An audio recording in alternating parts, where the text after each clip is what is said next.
علیکم ورحمۃ اللہ وبرکاتہ۔ جی محترم بھائی نے یہ ایک پوسٹ سینڈ کی ہے جی، لعنت بھیجنا کھیل تماشا نہیں۔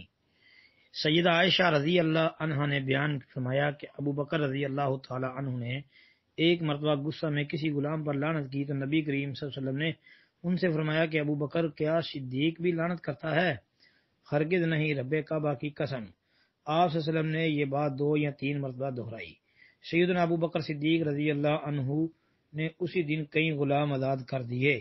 پھر نبی کریم صلی اللہ علیہ وسلم کی خدمت میں حاضر ہوئے اور عرض کیا کہ دوبارہ میں کبھی ایسا نہیں کروں گا۔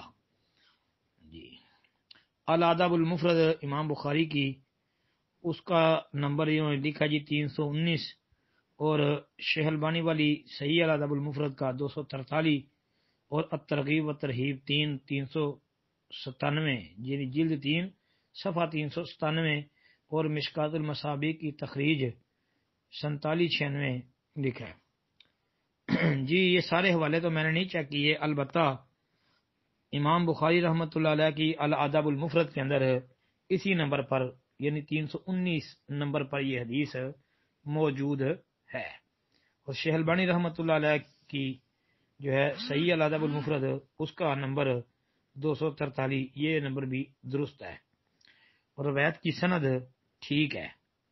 جی الادب المفرد کے اندر جو سند نقل کی گئی ہے وہ سند ٹھیک ہے، روایت صحیح ہے جی، انشاءاللہ ہاں صحیح روایت ہے۔